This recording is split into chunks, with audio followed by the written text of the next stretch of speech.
கூட என்ன குக் பண்ணுறேன்னு பார்க்கலாமா? இன்றைக்கி இந்த சிக்கனை வச்சு கடையில் செய்கிற மாதிரி சிக்கன் சால்னா வாங்க எப்படி செய்யுதுன்னு பார்க்கலாம்.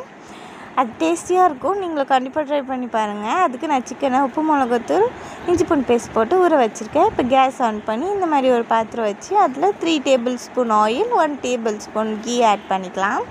அதுக்கு முன்னாடி கூட நம்ம பாப்பாவோட சேனல் சப்ஸ்கிரைப் ஷேர் லைக் பண்ணி சப்போர்ட் பண்ணுங்கள். இப்போ இதில் பட்டை லவங்கம் ஏலக்காய் அந்த குட்டி இலை அந்த பூ ஆட் பண்ணிவிட்டு இப்போ அது கூட க்ரீன் சில்லியும் ஆனியனும் ஆட் பண்ணி நல்லா ஃப்ரை பண்ணிக்கலாம். நிறைய பேர் நம்ம வீடியோ பார்க்குறீங்க, ஆனால் சப்ஸ்கிரைப் பண்ண மாட்டேறீங்க. கொஞ்சம் சப்ஸ்கிரைப் பண்ணிவிட்டு போங்க. இப்போ அதில் இஞ்சி பூண்டு ஆட் பண்ணி நல்லா மிக்ஸ் பண்ணிக்கலாம். மிக்ஸ் பண்ணிவிட்டு இப்போ அது கூடயே நம்ம சிக்கனையும் போட்டுடலாம்.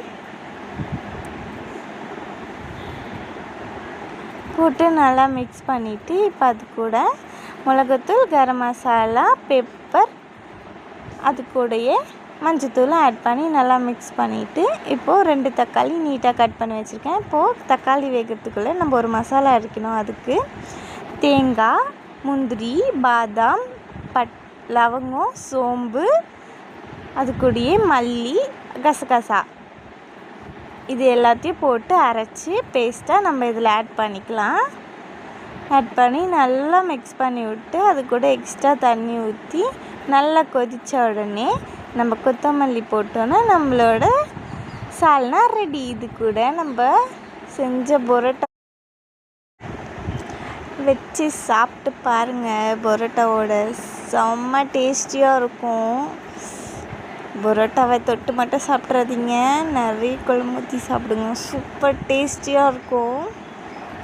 இப்போ வாங்க நம்ம தம்பிக்கிட்ட போய் கொடுத்து எப்படி இருக்குன்னு கேட்கலாம்.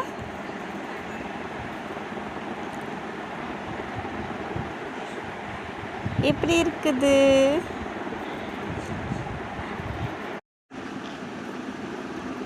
சூப்பராக இருக்குது, ட்ரை பண்ணுங்க. பாய் பாய்.